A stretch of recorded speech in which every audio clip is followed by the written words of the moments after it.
यहाँ से स्टार्ट करेंगे।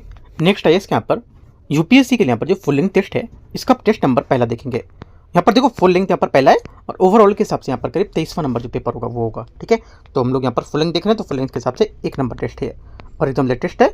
और क्वेश्चन है इसके देख रहे हैं क्या क्या इसके क्वेश्चन इसमें पूछे गए, काफ़ी इंपॉर्टेंट है और हम लोग यहाँ पर सुबह देख चुके हैं। विजन है इसके यहाँ पर जो मिनी टेस्ट होता है, क्लास टेस्ट मिनी टेस्ट होता है, वो छोटे छोटे टॉपिक को लेकर के यहाँ पर क्वेश्चन होते हैं, है ना। तो वो टॉपिक भी लिस्ट किए मैंने और क्वेश्चन भी कराए, तो करीब यहाँ पर 25 क्वेश्चन इसके टॉपिक के मैंने कवर कराए हैं। सुबह आप देख सकते हो कराए थे मैंने। ठीक है, आते स्टार्ट करते हैं क्वेश्चन नंबर 1 से यहाँ से और फुल टेस्ट यहाँ पर पार्ट 1 और पार्ट 2 में इसको कवर करेंगे।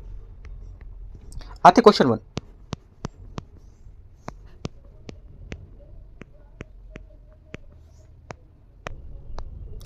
क्वेश्चन 1 यहाँ से कथन 1 और कथन 2 दे रखा है। दल बदल विरोधी कानून के प्रावधान तब लागू नहीं होते जब कोई विधानसभा सदस्य राज्यसभा चुनाव में अपने दल के निर्देश के विरुद्ध मतदान करता है। पहला क्या होगा, पहला स्टेटमेंट यहाँ से करेक्ट है क्योंकि अपर सर्वोच्च न्यायालय ने कुलदीप नैयर बनाम भारत संघ 2006 मामले में यह निर्णय दिया था कि राज्यसभा चुनाव में अपने दल के जो उम्मीदवार होते हैं उनके विरुद्ध मतदान करने पर किसी राजनीतिक दल के निर्वाचित जो विधायक होते हैं उसको 10वीं सूची के तहत निर्हर आयोग घोषित नहीं किया जाएगा। ठीक है, पहला स्टेटमेंट करेक्ट हो जाएगा। सेकंड बात है राज्यसभा के चुनाव में मतदान गुप्त मतपत्र के माध्यम से होता है।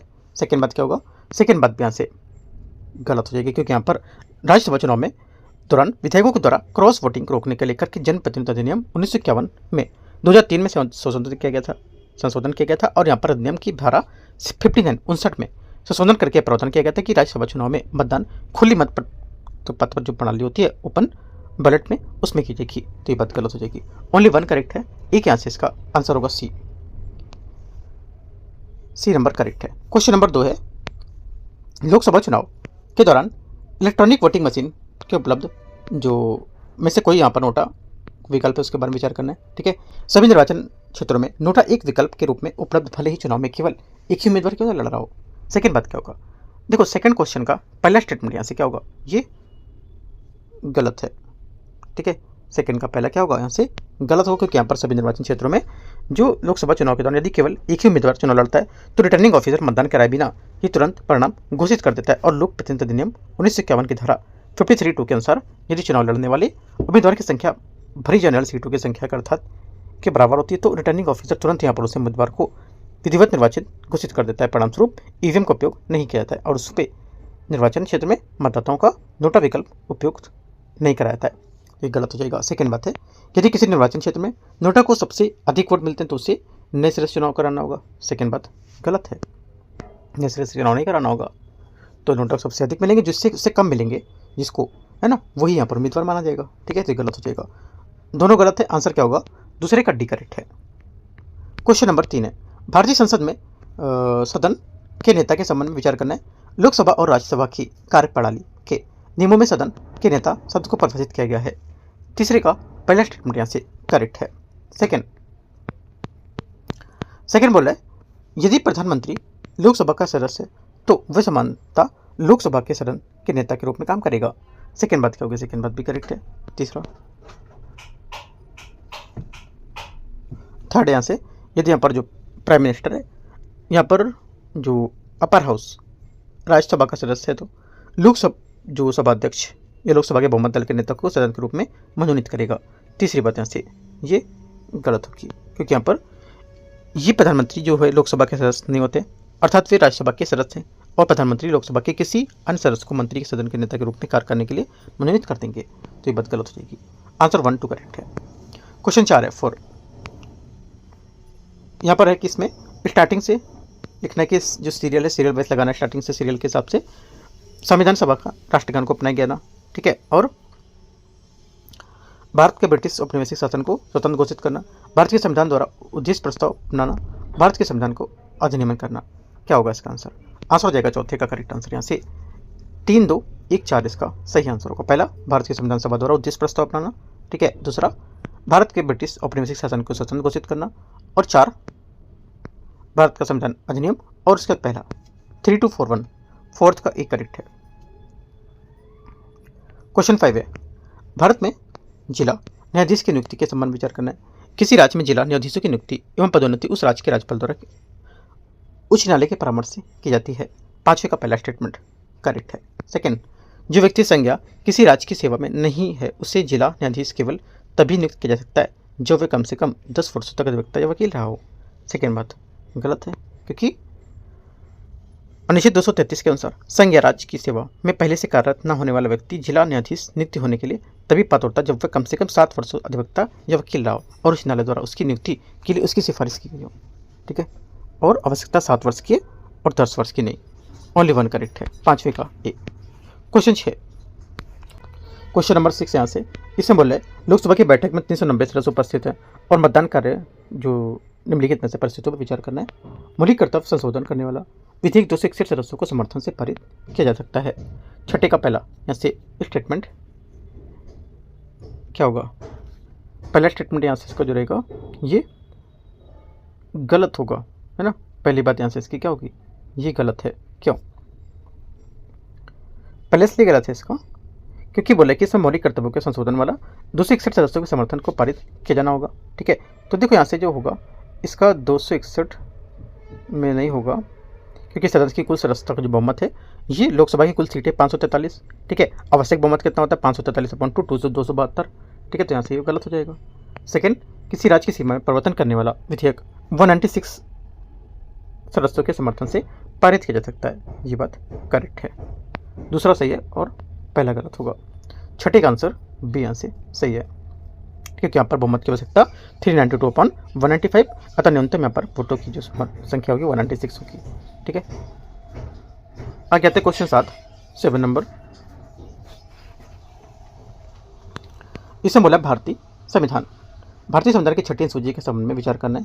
पहला, राज्य का राज्यपाल सार्वजनिक अधिसूचना द्वारा छठी सूची के अंतर्गत आने वाले क्षेत्रों में नए स्वायत्त जिलों का गठन कर सकता है। 7वें का पहला स्टेटमेंट यहाँ से करेक्ट है। सेकेंड, किसी भी स्वायत्त जिले के क्षेत्रफल को कम करने का अधिकार राष्ट्रपति के पास होगा। सेकेंड बात गलत है क्योंकि यहाँ पर किसी भी चीज़ को करने का जो अधिकार होता है वो राज्यपाल के पास होगा। ठीक है, तीसरा है वर्तमान में केवल असम, मेघालय, त्रिपुरा और मिजोरम के जनजातीय क्षेत्र को ही छठी सूची के अंतर्गत रखा गया है। ये बात करेक्ट है। सी आंसर 13 करेक्ट हो जाएगा। क्वेश्चन नंबर 8 है भारतीय रिजर्व बैंक आरबीआई द्वारा हाल ही में किए गए वर्षों में बड़ी मात्रा में सोना खरीदे जाने को लेकर के विचार करना है। देश में विदेशी मुद्रा भंडार की संरचना में विविधता लाने के लिए हुआ है ये। पहला, 8वें का पहला स्टेटमेंट यहाँ से क्या होगा? ये करेक्ट है। ठीक है, दूसरा, प्रचलन में मुद्रा को सोने द्वारा समर्थित करने के लिए, मतलब कहने का प्रचलन में मुद्रा को सोने द्वारा समर्थित करने के लिए क्या पूछ रहा है इसमें? अच्छा, कौन सा सही है? तो देखो पहला यहाँ से स्टेटमेंट जो है 8वें का ये तो करेक्ट है। ठीक है, क्योंकि यहाँ पर देश के विदेशी मुद्रा भंडार के संरचना में विविधता लाने के लिए होता है। ठीक है, इसके संबंध में जो आरबीआई ने यहाँ पर सोना खरीदे जाने को लेकर बताया था, पहला करेक्ट है। और प्रचलन मुद्रा को सोने को समर्थित करने को लेकर के सही बात होगी।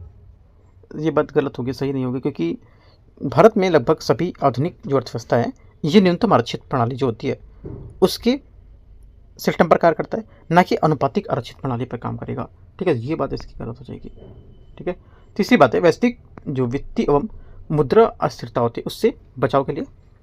तीसरा क्या होगा? तीसरी बात यहाँ से करेक्ट है क्योंकि सोने की एक सुरक्षित परिसंपत्ति को मनाता है और ये मुद्रास्फीति और मुद्रा अस्थिरता से बचाव का साधन होता है। 1 और 3 इसका करेक्ट है। ठीक है, दूसरा गलत होगा। दूसरे में थोड़ा सा डाउट था, दूसरा गलत है। पूछा क्या इसमें? सही होगा तो 1 3 भी करेक्ट है, सही पूछा है। क्वेश्चन 9, स्टेबल कॉइन्स के संबंध में विचार करना है।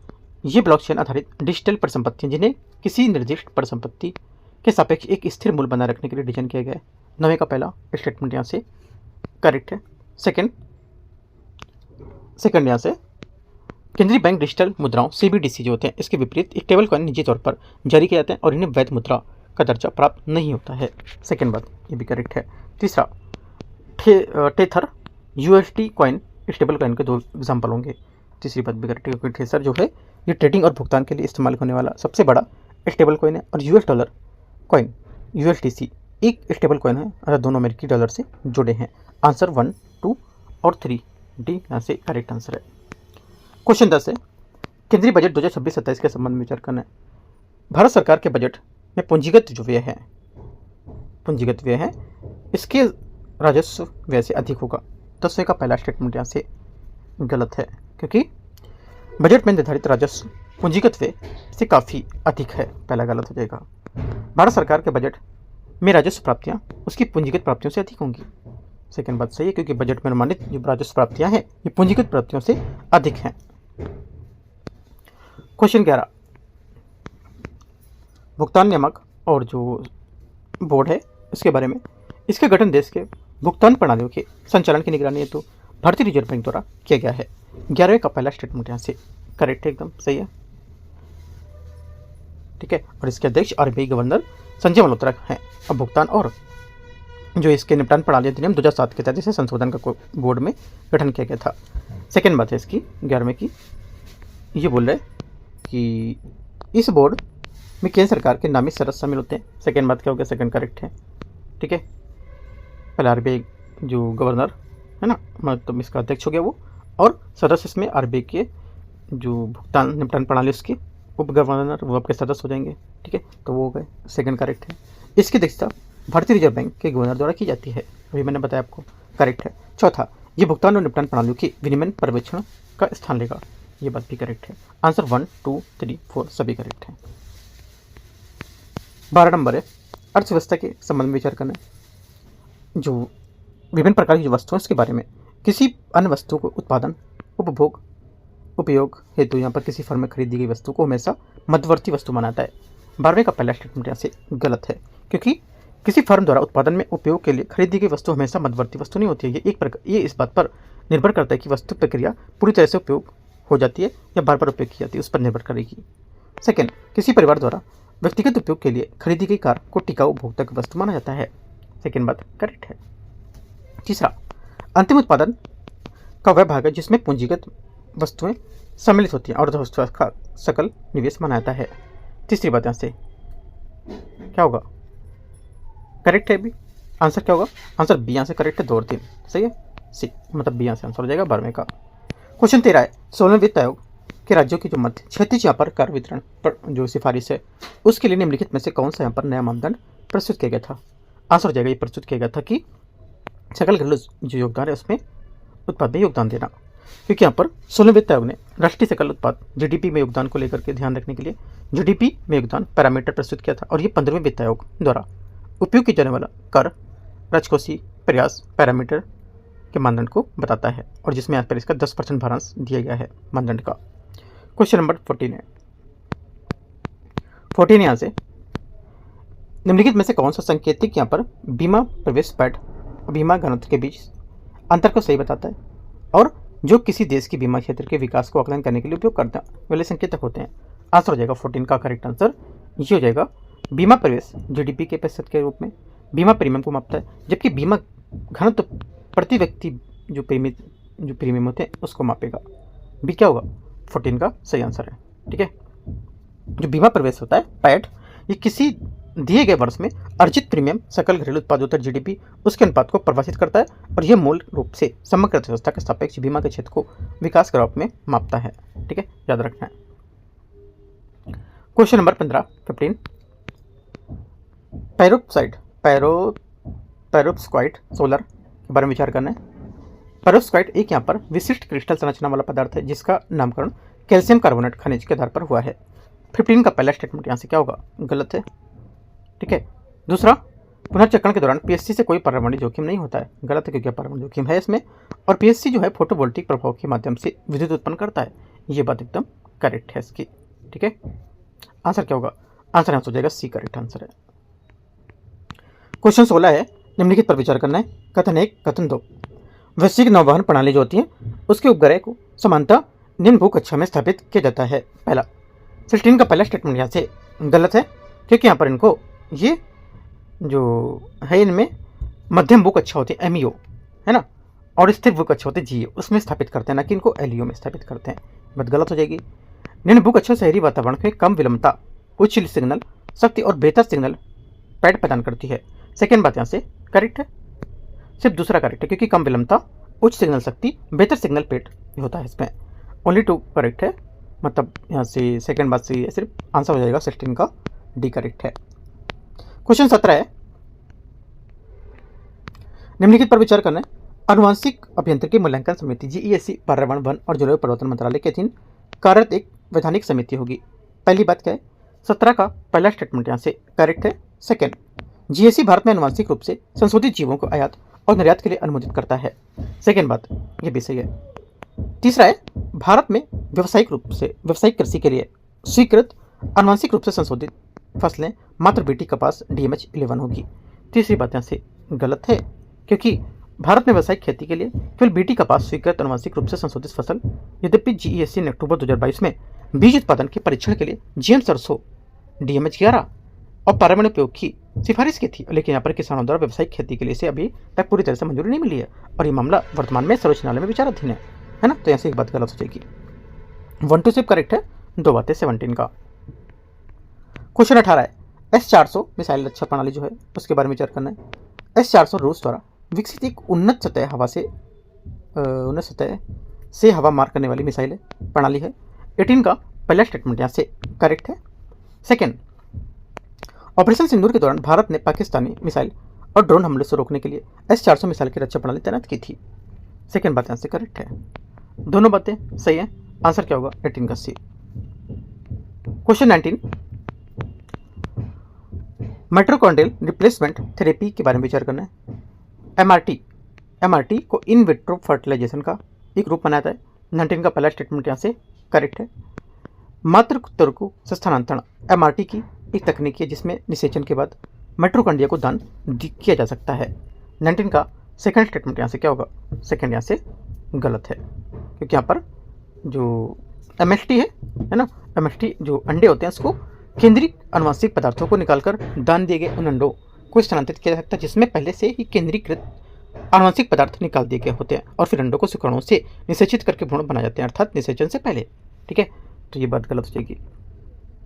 तीसरी बात यहाँ से, एमआरटी के माध्यम से पैदा हुए बच्चों को कभी कभी 3 माता पिता वाले बच्चे कहा जाता है, क्योंकि इसमें 3 माता केंद्रीय डीएनए होता है। ये बात गलत है, क्योंकि यहाँ पर यद्यपि एमआरटी के माध्यम से जन्म ले रहे बच्चों को बोलचाल की भाषा 3 माता पिता बच्चे वाले कहा जाता है। कथन योग्य गलत है, क्योंकि यहाँ पर इसमें 3 माता पिता का केंद्रीय डीएनए नहीं होता है, उसमें केवल 2 माता पिता और उसकी जो केंद्रीय का डीएनए वो यहाँ पर आता और माइटोकॉन्ड्रियल डीएनए के एक छोटी मात्रा के रूप में शामिल होते हैं। ठीक है, और दाता का केंद्रीकरण डीएनए निकाल दिया जाता है और नष्ट कर दिया जाता है।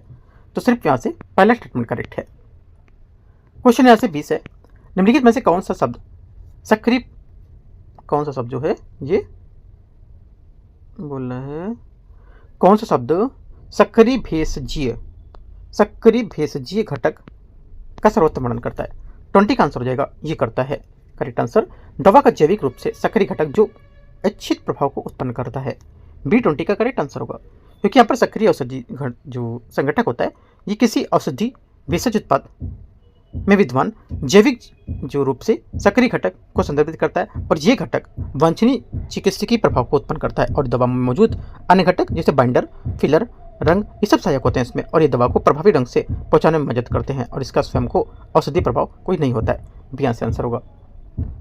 क्वेश्चन नंबर 21 है, व्युत्क्रम वैक्सीन के बारे में विचार करना है।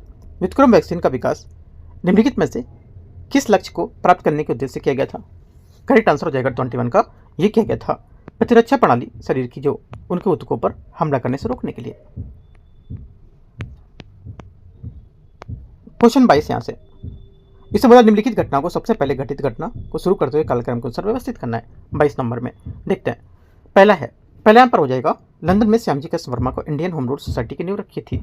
ठीक है, 1905 में। उसके बाद आपको हो जाएगा दूसरा, बीकाजी कमांडर विदेशी भूमि पर फहराया गया जो ध्वज था, ये 1907 में। दूसरा।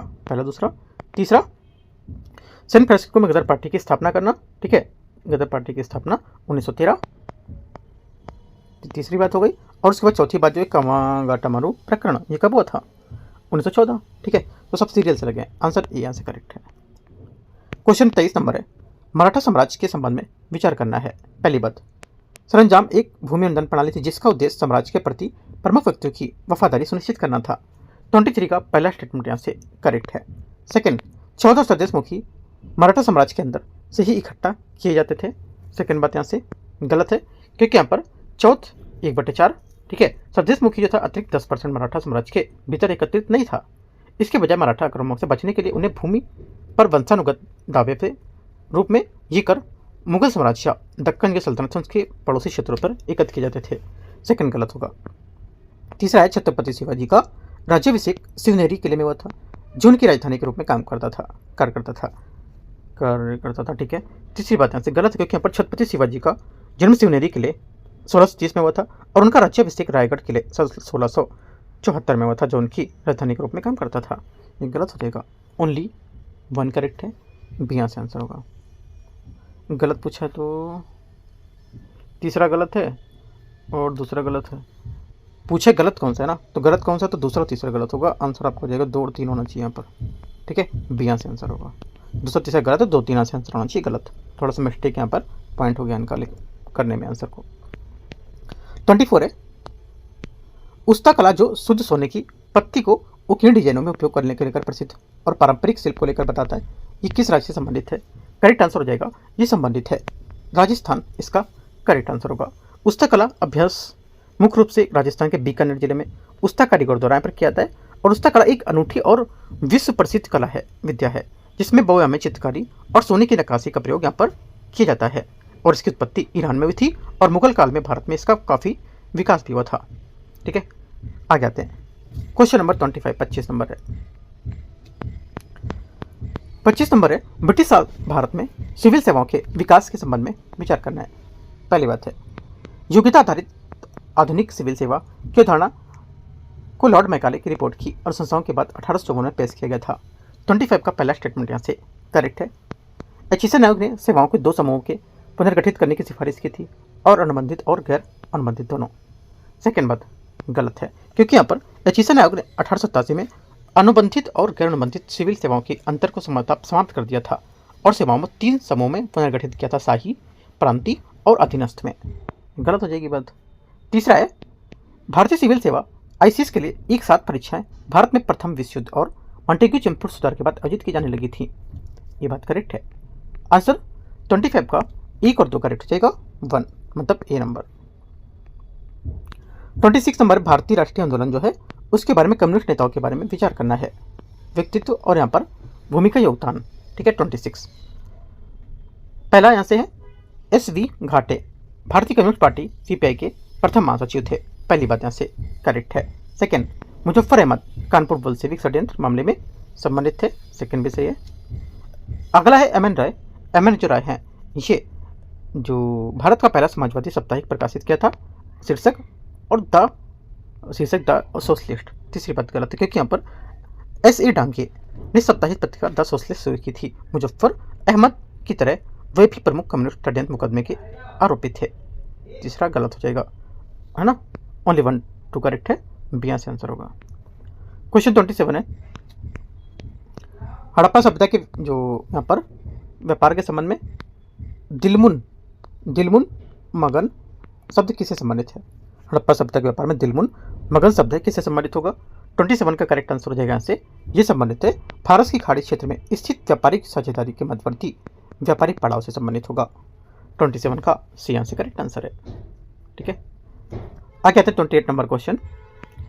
मौर्य सम्राट अशोक के अभिलेखों के संबंध में विचार करना है। रोमन स्तंभ अभिलेख में अशोक द्वारा बुद्ध के जन्मस्थल की यात्रा का उल्लेख मिलता है। 28 का पहला स्टेटमेंट करेक्ट है। मस्की लघु शिलालेख अशोक के व्यक्तिगत नाम का उल्लेख मिलता है, सेकेंड बात भी करेक्ट है। और यहाँ पर मस्की लघु शिलालेख पहला खोजा गया शिलालेख था जिसमें देवन प्रिय या देवताओं का प्रिय उपाधि के साथ अशोक को नाम से यहाँ पर स्पष्ट रूप से उपयोग किया गया था, सेकेंड बात करेक्ट है अभी। तीसरी बात है अशोक के शिलालेखों में दक्षिण भारत के केरल पुत्र एवं चोल राज्यों का उल्लेख किया है, तीसरी बात भी करेक्ट है। 28 1 2 3 डी आंसर करेक्ट है। 29 29 नंबर है निम्नलिखित में से कौन से परिणाम संयुक्त राष्ट्र जलवायु परिवर्तन कॉप जो सम्मेलन थे 30 उससे जुड़ा है? आंसर हो जाएगा 29वें का करेक्ट आंसर। एक तो वैश्विक कार्यान्वयन त्वरक बेलम क्रिया जो तंत्र है भी सही है ना, और अनुकूलन पर वैश्विक लक्ष्य के लिए संकेतक समझौता ये भी करेक्ट है। तीनों बातें क्या है यहाँ से जो यूएनएफसीसीसी की कॉप 30 है उससे यहाँ पर ये शब्द जुड़े हुए हैं। ठीक है, आंसर क्या होगा 1 2 3 डी करेक्ट है 29 का। क्वेश्चन 30 यहाँ से यूनेस्को विश्व धरोहर स्थल जो है निगालू 30 नंबर क्वेश्चन है यहाँ से, इस्तांबुल यूनेस्को विश्व धरोहर स्थल निगालू तट हाल ही में निम्नलिखित में से किस कारण यहाँ पर खबरों में न्यूज़ में थी।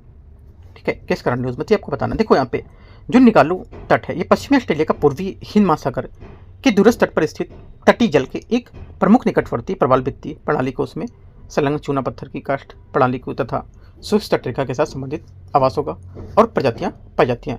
निगालू तट के किनारे पर बड़े पैमाने पर प्रवाल विरंजन की घटना देखी जाती है, जिसका कारण लंबे समय तक चलने वाली समुद्री उछल लहर होता है और समुद्री सतह से बढ़ते तापमान को मापा जाता है। ये सब चौथी वैश्विक विरंजन घटना का हिस्सा होगा। आंसर क्या होगा? 30 का डी करेक्ट है। 31 है पादप्लवक जो है उसके बारे में विचार करना है। 30 का डी वहां से करेक्ट। 30 के 31 है पादप्लवक के बारे में विचार करना है। ये अधिकांश जलीय खाद्य श्रृंखलाओं के आधार पर प्राथमिक उत्पादक होते हैं। 31 का पहला स्टेटमेंट यहाँ से करेक्ट है। ये प्रकाश संश्लेषण के माध्यम से वैश्विक ऑक्सीजन आपूर्ति में महत्वपूर्ण योगदान देते हैं। सेकेंड बात ये भी करेक्ट है। डायटम और डाइनोफ्लैजेलेट्स पादप प्लवक के महत्वपूर्ण प्रकार होंगे। तीसरी बात भी करेक्ट है। तीनों बात यहाँ से एकदम सही है। आंसर यहाँ से 31 का सी। 32 32 नंबर है बैक्टीरियाई सेलुलोज के संबंध में विचार करने कौन सा सही होगा, जिसका उल्लेख कभी कभी सब खबरों में देखा जाता है। 32 पहले यहाँ से ये कुछ खास बैक्टीरिया द्वारा उत्पादित एक प्राकृतिक पॉलीमर होगा। सही बात है। सेकंड, इसे पौधे से प्राप्त सेलुलोज की तुलना में अधिक शुद्ध माना जाता है। सेकंड बात भी करेक्ट है। तीसरा, इसका उपयोग घावों की ड्रेसिंग और दवा के वितरण में कर सकते हैं। तीसरी बात भी यहाँ से करेक्ट हो जाएगा, क्योंकि यहाँ पर जीवाणु सेलुलोज पादप सेलुलोज से अधिक यहाँ पर शुद्ध होता है, लेकिन यहाँ पर इसका कारण यह है कि इसमें लिग्निन और हेमी सेलुलोज नहीं होता है, जो समानता पादप व्युत्पन्न सेलुलोज में पाया जाता है। और इन यौगिकों के ऊपर अनुपस्थिति जीवाणु सेलुलोज को अधिक शुद्ध और चिकित्सा औद्योगिक में अनुप्रयोग के लिए अधिक उपयुक्त बनाती है। आंसर 1 2 3 डी करेक्ट है। 33 नंबर है हाइड्रोजन सीएनजी HCNG के बारे में विचार करना है। पारंपरिक सीएनजी की तुलना में HCNG अपूर्ण दहन हाइड्रोकार्बन उत्सर्जन को काफ़ी कम करता है। 33 का पहला स्टेटमेंट यहाँ से करेक्ट है। सेकेंड, HCNG को सीधे फ्यूल सेल्स का उपयोग किया जा सकता है। HCNG को सीधे फ्यूल सेल में उपयोग कर सकते हैं। सेकेंड बात क्या होगी? सेकेंड बात यहाँ से गलत है, क्योंकि HCNG का उपयोग मुख्य रूप से आंतरिक दहन इंजनों में गैसीय ईंधन के रूप में कर सकते हैं, ना कि ईंधन के सेल में। और ईंधन सेल समानता शुद्ध हाइड्रोजन की आवश्यकता होती है, ना कि HCNG हाइड्रोजन की मीथेन की मिश्रण की। ओनली 1 करेक्ट है। 34 है भारत में नवीकरणीय ऊर्जा की वर्तमान स्थिति के बारे में विचार करना है। राजस्थान सौर ऊर्जा और कुल नवीकरणीय ऊर्जा क्षमता का दोनों स्थान पर शीर्ष में होगा। 34 का पहला करेक्ट है। सेकेंड, तमिलनाडु यहाँ पर स्थापित पवन ऊर्जा क्षमता में शीर्ष पर होगा। सेकेंड बात क्या होगी? सेकेंड बात गलत है, क्योंकि कुल स्थापित पवन ऊर्जा क्षमता के मामले में शीर्ष 3 राज्य गुजरात, ठीक है, तमिलनाडु और कर्नाटक है। सेकेंड बात गलत हो जाएगा। तीसरा है कर्नाटक की स्थापित लघु जल विद्युत क्षमता शीर्ष पर होगी। ये बात करेक्ट है। बी आंसर 1 और 3। आगे आते हैं क्वेश्चन 35 नंबर क्वेश्चन है ऐसे। 35 बोला देश और यहाँ पर साझा करने वाले देश सीमा, ठीक है, बाउंड्री। पहला है 35 ये बोला है कि ईरान अपनी पश्चिमी सीमा तुर्की के साथ साझा करता है। पहला करेक्ट है। इजराइल लिबानन, इजराइल यहाँ पर अपनी उत्तरी सीमा लिबानन के साथ साझा करता है। ब्लू लाइन जो है दोनों देशों के बीच सीमा रेखा होगी। तीसरा ऐप है वेनेजुएला कोलंबिया। ये बात यहाँ पर करेक्ट है, क्योंकि वेनेजुएला की एक लंबी पश्चिमी सीमा कोलंबिया से लगती है। डी करेक्ट आंसर होगा यहाँ से। क्वेश्चन आते हैं 36 नंबर है भारत की पहली जल मेट्रो निम्नलिखित में से किस शहर में शुरू की गई है? आंसर हो जाएगा 36 का करेक्ट आंसर केरल के कोच्चि शहर में भारत का पहला ऐसा शहर बन गया जिसने वाटर मेट्रो परियोजना शुरू की है, जो शहर के आसपास के 10 द्वीपों को इलेक्ट्रिक हाइब्रिड नावों से जोड़ देगी। 37 है पीएम श्री स्कूल उभरते भारत के प्रधानमंत्री स्कूल जो है उसके योजना के संबंध में विचार करना है, ठीक है। और अभी दिल्ली में स्टार्ट हुआ है, वो सीएम श्री स्टार्ट हुआ है ना, ध्यान रखना है, दोनों में डिफरेंस है। इसका उद्देश्य होता है कि राष्ट्रीय शिक्षा नीति 2020 का अनुकरण करते हुए संपूर्ण भारत में नए स्कूल स्थापित करना।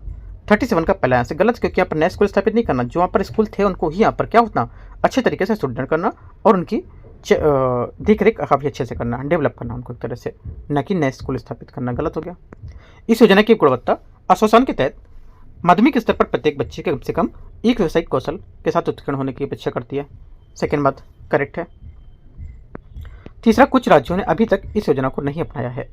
एकदम करेक्ट बात, क्योंकि तमिलनाडु और पश्चिम बंगाल जैसे राज्यों ने अभी तक समझौता ज्ञापन पर हस्ताक्षर नहीं किया है, इसलिए वे अभी तक इस पीएम श्री योजना में शामिल नहीं हुए हैं। और अभी जो पश्चिम बंगाल का कल इलेक्शन हुआ है उसमें क्या बीजेपी जीत गई है, तो यहाँ से भी अब कुछ टाइम बाद ये योजना लागू हो जाएगी, तो सिर्फ तमिलनाडु बचेगा। तमिलनाडु में भी कोशिश होगी कि हो जाए, है ना। तो ये सब भी पूरे राज्य इसमें शामिल कर ले जाएंगे। तो ये क्वेश्चन स्टेटमेंट घुमा सकते हैं यूपीएससी, ध्यान रखना है आपको, ठीक है। आंसर क्या होगा? आंसर 1 आपका गलत है, दूसरा तीसरा सही है, सी आंसर होगा। क्वेश्चन नंबर 38 है, सुंदरलाल बहुगुणा जो नंदी है सुंदरलाल बहुगुणा चंडी प्रसाद भट्ट तथा गौरव देवी स्वतंत्रता के पश्चात भारत में हुए निम्नलिखित में से किस आंदोलन के प्रमुख रूप से संबंधित थे? आंसर हो जाएगा 38 का करेक्ट आंसर यहाँ से ये चिपको आंदोलन से, सी यहाँ से सही आंसर होगा। 39 नंबर, भारत के वीरता पुरस्कार के संबंध में विचार करना है।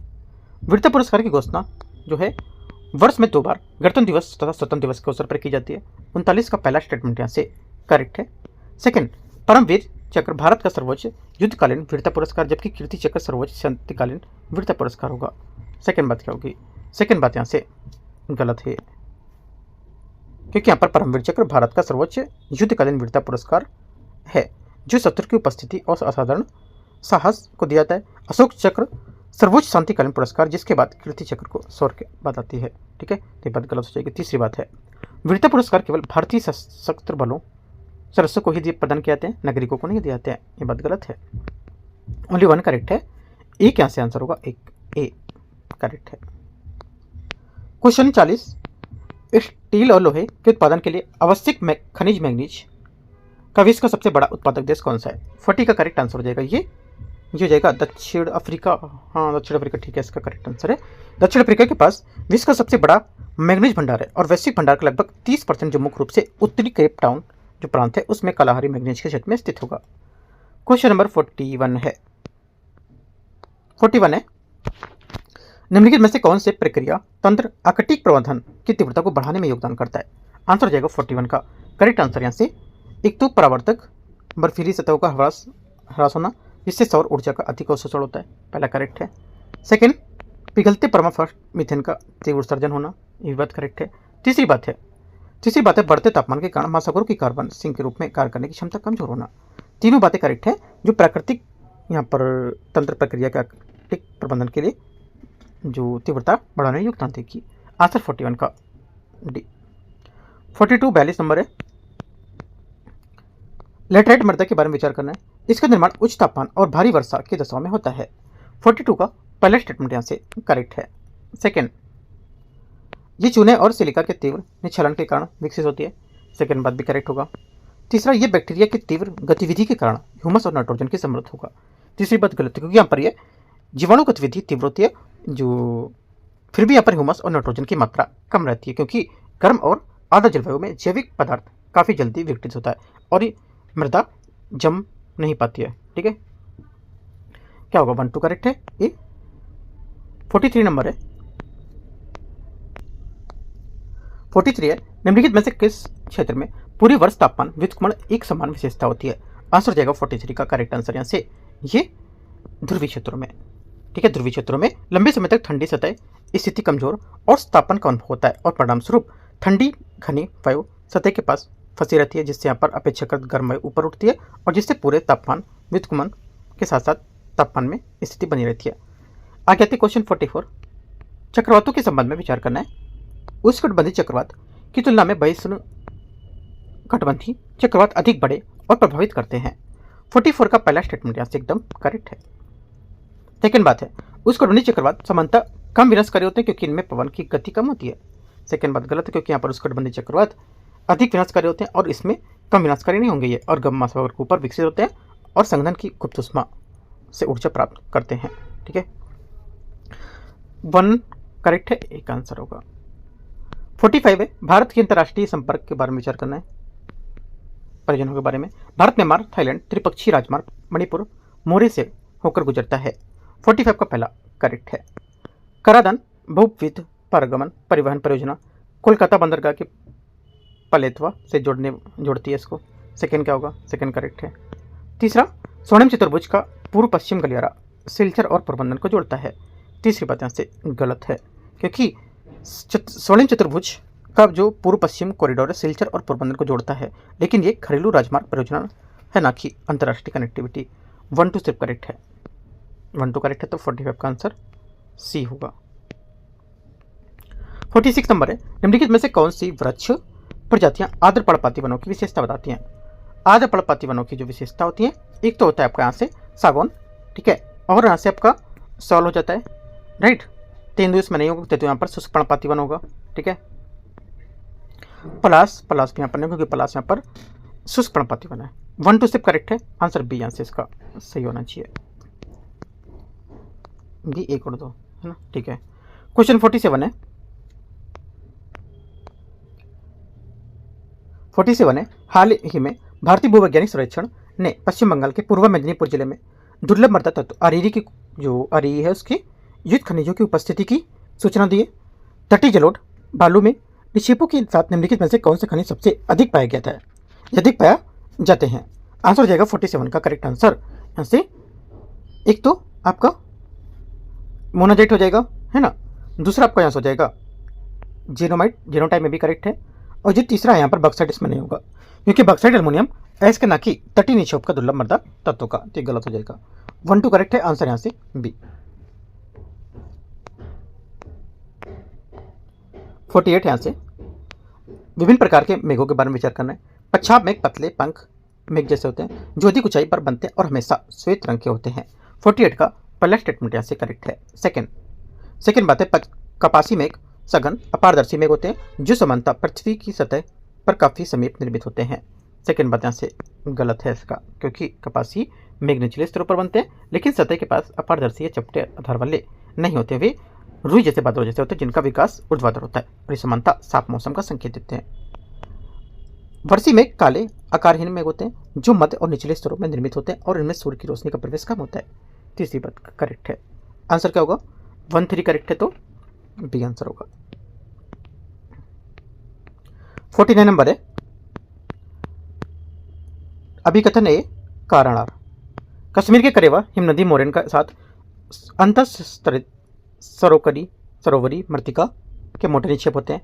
पहला 49 का करेक्ट है, क्योंकि कश्मीर के करेवा में मृदा से बने मोटे सपाट वाले शीर्ष निक्षेप होते हैं और इसमें हिमनद मोरेन के साथ अंतर्निहित होते हैं। पहला करेक्ट है। कारण यहाँ से इसने बोला कि इसका निर्माण मुख्य रूप से हिमालय पर्वत निर्माण गतिविधि से जुड़े व्यापक जो ज्वालामुखी राख निक्षेप है उसके कारण हुआ है। सेकेंड बात भी करेक्ट है। सेकेंड बात करेक्ट नहीं, गलत होगा, क्योंकि करेवा ज्वालामुखी राख से जमाव के कारण नहीं बनते, बल्कि इनका निर्माण प्राचीन झील की इस जो स्थिति होती है उसकी हिमनदी से यहाँ पर गतिविधि से जुड़ा होता है, ना कि इनके पर्वत निर्माण की संबंधित ज्वालामुखी से। ये बात गलत हो जाएगा इसका। ओनली 1 करेक्ट है। 49 का आंसर क्या होगा? ए करेक्ट है, आर गलत है, सी यहाँ से करेक्ट आंसर है। क्वेश्चन 50 है, आज हम लोग 50 ही क्वेश्चन डिस्कस करेंगे, फिर हम लोग कल करेंगे 51 से। 50 क्वेश्चन है, अवमानना न्यायालय अधिनियम 1971 के अंतर्गत भारत में निम्नलिखित में से कौन से कृत्य आपराधिक अवमानना की श्रेणी में आते हैं? आंसर हो जाएगा 50 का करेक्ट आंसर। एक तो ऐसा कोई कार्य जिसे न्यायालय की प्रतिष्ठा को ठेस पहुंचे या उसके अधिकार को कम किया जाए, करेक्ट है। किसी न्यायिक कार्रवाई में सम्यक संचालन में बाधा डालने वाले किसी भी विषय का प्रकाशन करना, ये भी बात करेक्ट है। और किसी न्यायालय में निर्णय की जानबूझकर अवज्ञा करना, ये बात इसकी क्या होगी? गलत हो जाएगी 50 की। पहला गलत है, क्योंकि अपन न्यायालय की अवमानना अधिनियम 1971 के अनुसार नागरिक अवमानना का अर्थ है, और न्यायालय के किसी निर्णय आदेश निर्दिष्ट या किसी अन्य प्रक्रिया को जानबूझकर उल्लंघन करना न्यायालय के दिए गए वचन होता है उसके जानबूझकर उल्लंघन करना माना जाएगा। तो सिर्फ 2 3 करेक्ट है, आंसर यहाँ से बी 50 का करेक्ट आंसर हो जाएगा। तो इस टाइप से हम लोग ने यहाँ पर आज 50 क्वेश्चन कर लिए, ठीक है, 1 से 50 क्वेश्चन तक। ये जो नेक्स्ट IAS टेस्ट यहाँ पर इसके ठीक है, और काफ़ी अच्छे क्वेश्चन है। देखो क्वेश्चन कठिन नहीं है, इनके क्वेश्चन का लेवल यहाँ पर मॉडरेट है। ऐसे क्वेश्चन यहाँ पर बनते हैं, क्वेश्चन को जो पूछने का तरीका उन्होंने सब पूछा, लेकिन मॉडरेट टाइप से क्वेश्चन बनाया, एक एक चीज़ को यहाँ पर पूछा इन्होंने, ठीक है। कुछ यहाँ पर कठिन चीज़ों को नहीं बताया, तो यहाँ पर जितने भी टॉपिक आए उन टॉपिक की प्रैक्टिस करो, साथ में इन क्वेश्चनों की भी प्रैक्टिस फिर से एक बार अच्छे से कवर करो आप, ठीक है। एंड करते हैं इसको, कल हम लोग देखेंगे 51 से 100 नंबर क्वेश्चन तक, right. All the best, thank you.